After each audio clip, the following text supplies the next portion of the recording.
Okay, सो now हम देखेंगे the hold of British power in India. ये नहीं पूछा जाता है बिल्कुल भी, तो आप चाहें तो आप इसे स्किप कर देंगे। ठीक है, और अगर आपको अगर ये सवाल आ ही जाता है कि बताओ ब्रिटिश का कौन कौन से रीजन पर, इंडिया के कौन कौन से रीजन्स पर ब्रिटिशर्स का रूल था, तो वो अब जो भी रीजन्स आपको डलहौजी खालसा पॉलिसी में मैं जो भी रीजन बताऊंगी, अब वो भी अगर ब्रिटिशर्स के अंडर लिख देंगे तो भी आपका काम बन जाएगा। Now the hold of British power in Bengal, ये मैं आपको लास्ट में पढ़ाऊंगी क्योंकि ये एक थोड़ा डिटेल का टॉपिक है। अब बात करते हैं dual administrative structure in Bengal. अब यहाँ पर क्या होता है, देखो ये जो बंगाल वाला जो पहले का पोर्शन है, hold of British power in Bengal, वो हमने स्किप नहीं किया है, बस थोड़ी देर रुक जाओ, वो हम एंड में कवर कर लेंगे। नाउ अब जब Britishers finally battle of Buxar क्या होती है वो मैं आपको बाद में बताऊंगी। बंगाल को जीतने के लिए ब्रिटिशर्स ने बंगाल के राजा के साथ दो लड़ाइयाँ लड़ी थी, battle of Plassey and battle of Buxar. Battle of Buxar के बाद फाइनली बंगाल पूरी तरह से ब्रिटिशर्स के हाथ में आ जाता है। तो जब बंगाल बैटल ऑफ बक्सर हारता है तो इसके बाद ब्रिटिशर्स वहाँ पे डुअल एडमिनिस्ट्रेटिव सिस्टम लगा देते हैं। ये इंपॉर्टेंट सवाल है, ये पूछा जाता है। तो डुअल एडमिनिस्ट्रेटिव सिस्टम में क्या होता है, सारा जो भी पावर्स है, जितनी भी फाइनेंस की पावर, मिलिट्री की पावर, वो सारी पावर्स रहेंगी ब्रिटिशर्स के हाथ में।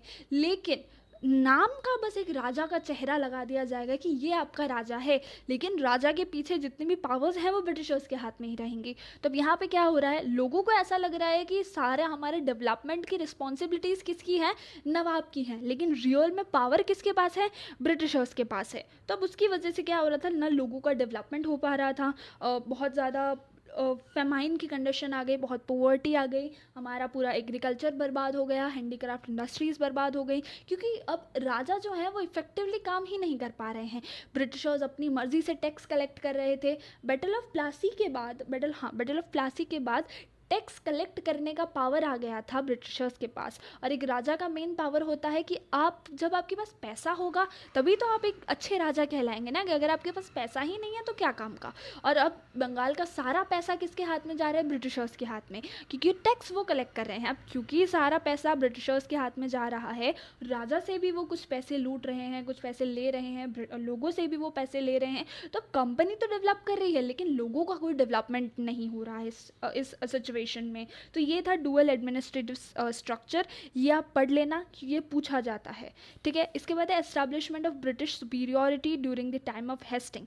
अब क्या होता है, during the time of war in Hasting, Cornwallis and Wellesley, the East India company defeated Marathas. अब इस टाइम तक मराठास हार चुके हैं, टिपू सुल्तान मैसूर में हार चुके हैं, सारे मुगल रूलर्स हार चुके हैं, और इंडिया में अब एक बहुत पावरफुल रूल एस्टैब्लिश हो गया है ब्रिटिशर्स का।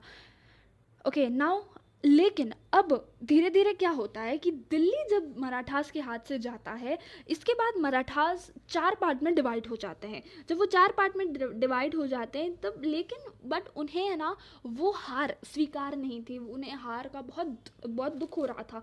तो दे फाइनली डिसाइडेड कि हम वापस से खड़े होंगे और हम वापस से ब्रिटिशर्स के साथ फाइट करेंगे। तो वो जो चार पार्ट में जो डिवाइडेड थे, वो चारों पार्ट अब एकजुट हो जाते हैं और वो ब्रिटिशर्स के खिलाफ लड़ने जाते हैं। वो चारों पार्ट कौन कौन से थे, द पेशवा इन पुणे, आपासाई Madhavrao in Holkar in Nagpur, started the battle against British. अब देखो हेस्टिंग ने, कौन लड़ रहा था मराठास के अगेंस्ट यहाँ पर, हेस्टिंग। तो हेस्टिंग ने अपनी पूरी आर्मी लगा दी पेशवा भोसले होलकर और पेशवा भोसले होलकर को हराने के लिए।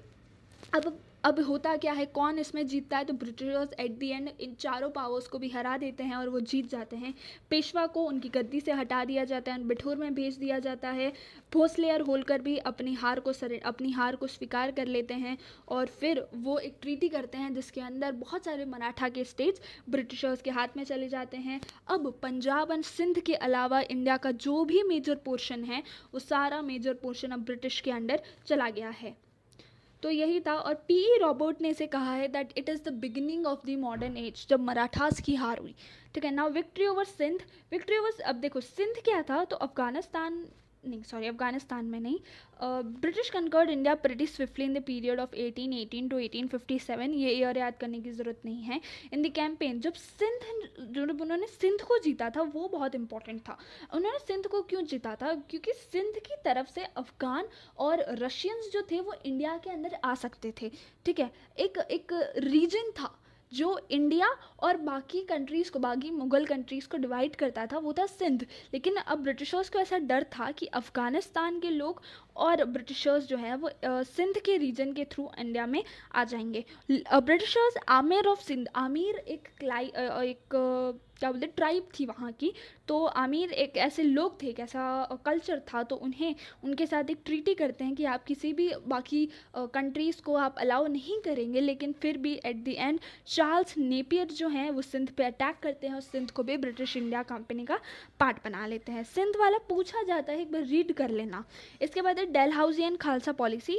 तो डलहौजी ने खालसा पॉलिसी को निकाला था। उसके अंदर ऐसा होता है कि अगर आपका कोई बेटा नहीं है, ठीक है, बेटी नहीं, अगर आपका कोई बेटा नहीं है जो आगे आपके बाद राजा बन सके, तो वो राज्य जो है वो ब्रिटिश ईस्ट इंडिया कंपनी के अंडर आ जाएगा। ऐसे कौन कौन से राज्य थे? तो नागपुर, झांसी, सतारा, जेतपुर, उदयपुर। तो ये सारे रीजन्स थे जो डलहौजी के अंडर डलहौजी के under British East India company के अंदर आ गए थे। और इसके अंदर उन्होंने नाना साहेब जो पेशवा बाजीराव टू के जो बेटे थे, उनको भी गद्दी से हटा दिया था। उन्हें एज एन पेशवा वो कंसिडर ही नहीं कर रहे थे। और बहुत सारे ऐसे रीजन्स थे, जैसे अवध को उन्होंने मिसमैनेजमेंट के नाम पे अवध के राजा को कहा कि आप राज्य अच्छे से चला नहीं पा रहे हैं, तो आपका राज्य आज से हमारा हुआ।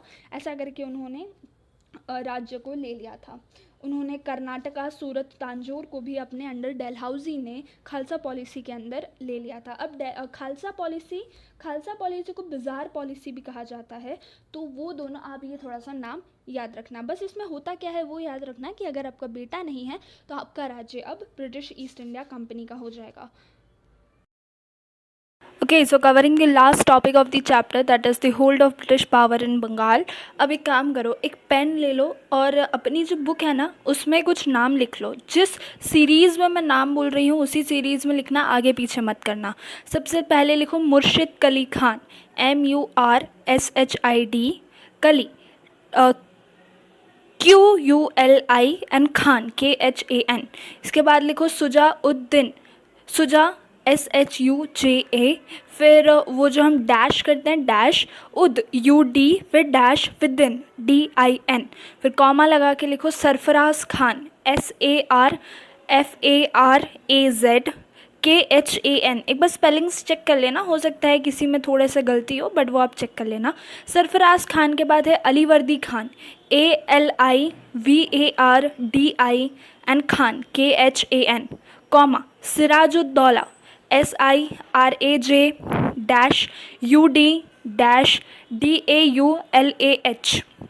कॉमा मीर जाफ़र, MIRJAFAR, कहीं पे ZAFAR भी लिखा है बट J लिखो Z लिखो एक ही बात है, कॉमा मीर कासिम, MIRQUASIM, मीर कासिम। इसके बाद वापस से लिखो मीर जाफ़र, MIRZAFAR, मीर जाफ़र दो बार आएंगे। इसके बाद लिखो निज़ाम उद्दौला, NIZAMUDDAULAH, ठीक है। मुर्शिद कली खान, सुजाउद्दीन, सरफराज खान, अलीवर्दी खान, सिराजुद्दौला, मीर जाफ़र, मीर कासिम, इसके बाद फिर से मीर जाफ़र और फिर निज़ामुद्दौला। ये क्या है? ये बंगाल के जितने भी नवाब रहे हैं उनकी पूरी सीरीज़ है, ठीक है। सबसे पहले मुर्शिद कली खान एक इंडिपेंडेंट स्टेट बनाते हैं, इसके बाद आते हैं सुजाउद्दीन, इसके बाद सरफराज खान, इसके बाद अलीवर्दी खान। अलीवर्दी खान के अडॉप्टेड बेटे होते हैं सिराजुद्दौला। सिराजुद्दौला बैटल ऑफ प्लासी लड़ते हैं। इसके बाद बैटल ऑफ प्लासी जब वो हार जाते हैं तो जो ब्रिटिशर्स जो हैं वो बंगाल में मीर जाफ़र को एज अ पपेट रूलर बना देते हैं, मतलब एक कठपुतली की तरह मीर जाफ़र को रखा जाता है। मीर जाफ़र को फिर कुछ टाइम बाद हटाकर मीर कासिम को रखा जाता है। मीर कासिम के साथ वो बैटल ऑफ बक्सर लड़ते हैं। इसके बाद वापस से मीर जाफ़र को बिठा दिया जाता है और मीर जाफ़र जब मरता है तो उसके बाद निज़ामुद्दौला को बिठाया जाता है और Nizamuddaula was the last ruler of Bengal. इसके बाद British East India company direct अपना कंट्रोल उसके ऊपर बंगाल के ऊपर एस्टैब्लिश कर लेती है। ठीक है, तो ये पूरी स्टोरी है, इसे हमें याद रखना है। तो चलो शुरू से शुरू करते हैं। ठीक है, बैटल ऑफ प्लासी कौन से ईयर में लड़ी गई थी? Battle of Plassey and battle of Buxar की ईयर याद रखना। That is battle of Plassey का है 1757, बैटल ऑफ बक्सर का है 1764। Okay, the political power of English in India begin with battle of Plassey. क्यों ऐसा क्या हुआ था बैटल ऑफ प्लासी में? तो देखो होता क्या है, बंगाल के नवाब थे सिराजुद्दौला और British East India company Bengal के अंदर ट्रेड कर रही थी। अब ईस्ट इंडिया कंपनी जो है वो अपने ट्रेडिंग राइट्स का बहुत ही ज़्यादा मिसयूज़ कर रही थी। वो अच्छे से टैक्स पे नहीं करते थे, लोगों के साथ काफ़ी बुरा बर्ताव करते थे, जो हमारे नवाब हैं उनकी बात नहीं मानते थे। तो इसकी वजह से नवाब उनसे काफ़ी नाराज़ रहते थे। एक बार क्या हुआ, ब्रिटिश ईस्ट इंडिया कंपनी ने कासिम बाज़ार के अंदर अपना एक फोर्ट विलियम्स नाम का उनका एक फोर्ट था, ठीक है, किला था, उसके आसपास उन्होंने बहुत बड़ी बड़ी दीवारें लगा दी। इसे कहा जाता है फोर्टिफिकेशन। फोर्टिफिकेशन क्यों किया जाता है? ताकि अगर बाहर से कोई भी हम पर हमला करने आए तो हम प्रोटेक्टेड रहें। और वो जो उन्होंने दीवार लगाई थी वो बिना नवाब की परमिशन के लगाई थी। तो they did fortification without the permission of nawab of Bengal. इसकी वजह से सिराजुद्दौला काफ़ी नाराज़ हो जाते हैं। सिराजुद्दौला उन्हें वार्न करते हैं कि आप या तो ये फोर्टिफिकेशन हटा दो और अब से आप अच्छे से मेरे रूल्स पर आप ट्रेड करो। अगर आप मेरे रूल्स पे ट्रेड नहीं करोगे तो आपके सारे के सारे राइट्स जो हैं वो छीन लिए जाएंगे। ब्रिटिश ईस्ट इंडिया कंपनी ज़्यादा ध्यान देती नहीं है। अब नवाब जो है वो पहले से ही थोड़े से नाराज़ रहते हैं ईस्ट इंडिया कंपनी से। तो अब वो क्या करते हैं, कासिम बाज़ार के अंदर जो ईस्ट इंडिया कंपनी की फैक्ट्री होती है उसे कैप्चर कर लेते हैं। उसे जब वो कैप्चर करते हैं तो उस फैक्ट्री के अंदर एक छोटे से कमरे में वो बहुत सारे 100 से भी ऊपर इंग्लिश लोगों को उस कमरे के अंदर बंद कर देते हैं। और उसकी वजह से बहुत सारे इंग्लिश सोल्जर्स जो हैं वो उस कमरे में सफोकेशन की वजह से मारे जाते हैं।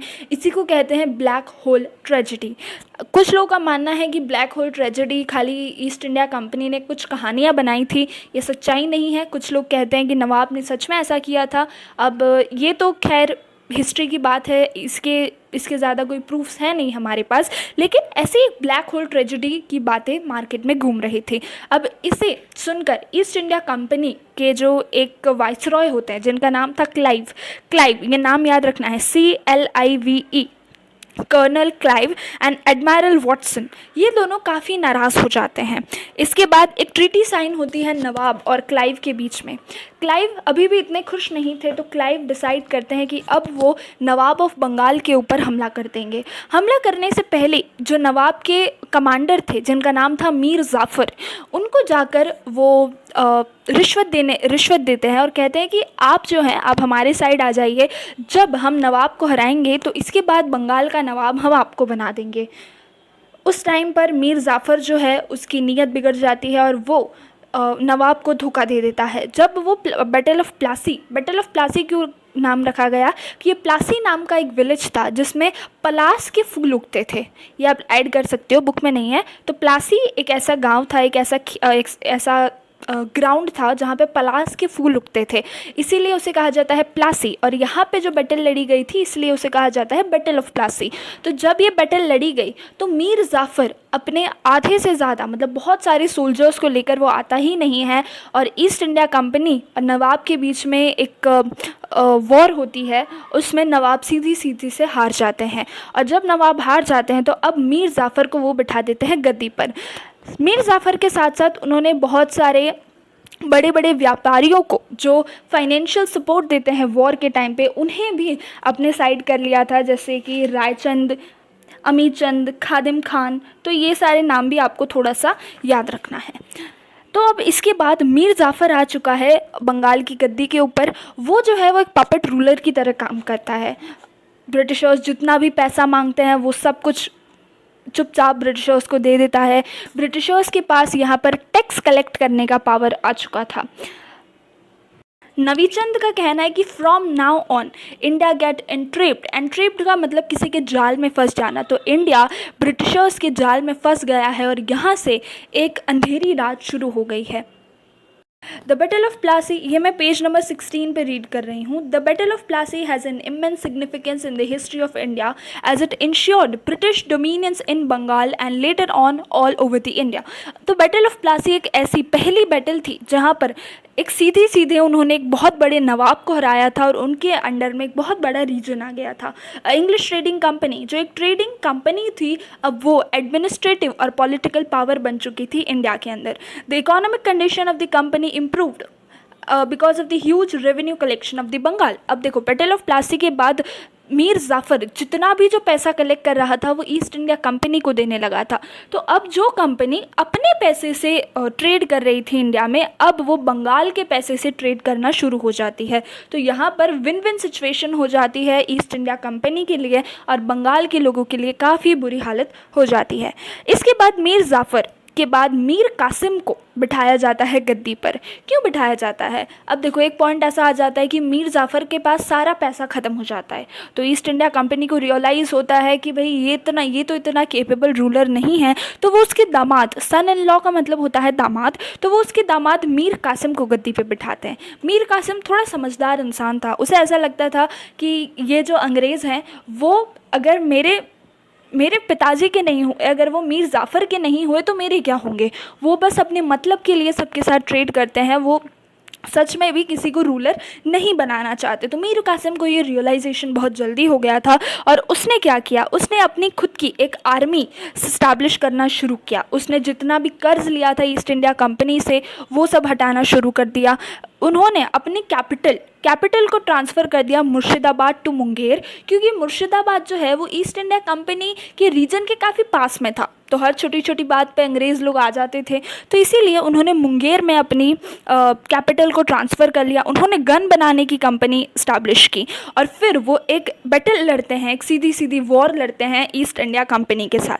उसमें जो हमारे मीर कासिम है वो हार जाते हैं और फिर वो फ्लड हो जाते हैं. फ्लड का मतलब होता है भाग जाना. तो वो भाग जाते हैं अवध की ओर. अवध में कौन से नवाब थे? शुजा-उद-दौला और मुग़ल एम्परर शाह आलम II. तो ये तीनों कौन कौन? मीर कासिम, शुजा-उद-दौला, सिराज-उद-दौला. शुजा-उद-दौला में कंफ्यूज मत हो जाना. मीर कासिम, शुजा-उद-दौला जो अवध के नवाब हैं और शाह आलम II जो मुग़ल एम्परर हैं, वो तीनों मिलकर अब डिसाइड करते हैं कि अब हम ब्रिटिशर्स के ख़िलाफ़ लड़ेंगे, क्योंकि उस टाइम पे ये तीनों ही काफ़ी परेशान हो गए थे ब्रिटिशर्स के लिए. तो यहाँ पे अब लड़ी जाती है battle of Buxar, 22 October 1764. Year याद रखना, ईयर इंपॉर्टेंट है. तो यहाँ पे बैटल ऑफ बक्सर लड़ी जाती है और मज़े की बात यह है कि बैटल ऑफ बक्सर में हमारे तीनों ही राजा हार जाते हैं और जो ईस्ट इंडिया कंपनी है वो जीत जाती है. ईस्ट इंडिया कंपनी की तरफ से कौन लड़ रहा था? तो हेक्टर मुनरो लड़ रहे थे. बैटल ऑफ प्लासी लड़ी थी क्लाइव ने और बैटल ऑफ बक्सर लड़ी थी हेक्टर मुनरो ने. इसके बाद जो बंगाल, बिहार और उड़ीसा के जो क्या बोलते हैं उसे, जो रेवेन्यू कलेक्ट करने के जो राइट्स होते हैं, रेवेन्यू का मतलब होता है जो भी टैक्स कलेक्ट करेंगे, तो वो टैक्स कलेक्ट करने का राइट चला जाता है ईस्ट इंडिया कंपनी के पास. तो ईस्ट इंडिया कंपनी का अब कोई पैसा नहीं लग रहा है, वो इंडिया के पैसे से ही इंडिया में ट्रेड कर रही है और सारा सामान लेके जा रही है अपने देश इंग्लैंड के अंदर. और इसके बाद वो लगा लेते हैं डुअल एडमिनिस्ट्रेटिव सिस्टम बंगाल के अंदर. डुअल एडमिनिस्ट्रेटिव सिस्टम कुछ टाइम तक चलता है और जब वो ख़त्म होता है इसके बाद east India company real ruler बन जाती है बंगाल की. अब देखो इसमें याद क्या क्या रखना है. देखो, कुछ भी याद नहीं रहे तो इतना याद रखना, सिराज-उद-दौला बैटल ऑफ प्लासी लड़ते हैं जिसमें वो हार जाते हैं, जिसमें बंगाल के रेवेन्यू कलेक्शन चला जाता है ब्रिटिशर्स के पास. इसके बाद वो बिठाते हैं मीर जाफ़र को और इसके बाद आता है मीर कासिम. मीर कासिम पहले एक बैटल लड़ता है जिसमें वो हार जाता है, फिर वो चला जाता है अवध को. फिर अवध के नवाब का नाम होता है शुजा-उद-दौला, शाह आलम II जो मुग़ल एम्परर थे और मीर कासिम, ये तीनों मिलकर बैटल ऑफ बक्सर लड़ते हैं, लेकिन ये तीनों भी हार जाते हैं. और एट द एंड कौन कौन से रीजन थे? बंगाल, बिहार और उड़ीसा, इन तीनों के रेवेन्यू कलेक्ट करने के राइट चले जाते हैं ईस्ट इंडिया कंपनी के बाद. उसके बाद वो लागू करते हैं डुअल एडमिनिस्ट्रेटिव सिस्टम. अच्छा देखो, जब ये तीनों राजा हार जाते हैं तो इसके बाद वो बिठाते हैं निज़ाम-उद-दौला को. ठीक है, निज़ाम-उद-दौला को एक छोटे से पीरियड के लिए बिठाया जाता है जब वो डुअल एडमिनिस्ट्रेटिव सिस्टम चला रहे थे। डुअल एडमिनिस्ट्रेटिव सिस्टम क्या होगा कि राजा तो होगा लेकिन सारी की सारी पावर होगी ईस्ट इंडिया कंपनी के हाथ में, ठीक है। तो dual administrative system, नाजम ud Daula को बिठाया जाता है, और जब वो डुअल एडमिनिस्ट्रेटिव सिस्टम भी हटा दिया जाता है, इसके बाद ब्रिटिशर्स बन जाते हैं the real ruler of Bengal, ठीक है। इसके बाद देखो एक पूरा ग्राउंड समझ आ गया। बैटल ऑफ प्लासी के पहले क्या हुआ था, पहले किया गया था उन्होंने फोर्टिफिकेशन कर दिया था। इसकी वजह से नवाब को गुस्सा आया तो उन्होंने प्लासी लड़ा, प्लासी के बाद बक्सर लड़ा, बक्सर के बाद डुअल एडमिनिस्ट्रेटिव सिस्टम लड़ा। ये सवाल पूछा जाता है। सो आई होप आपको चीज़ें समझ आई हैं। अगर नहीं आई हैं तो देखो बुकसत्व करके BOOKSTAWA बुकसत्व करके एक चैनल है जो हिस्ट्री के वीडियोज़ को बहुत डिटेल में कवर करता है। अगर आप चाहें तो आप battle of Plassey and battle of Buxar by बुकसत्व करके आप सर्च करेंगे तो आपको सब कुछ क्लियरली समझ आ जाएगा। I hope it is clear and that is it for today. Thank you.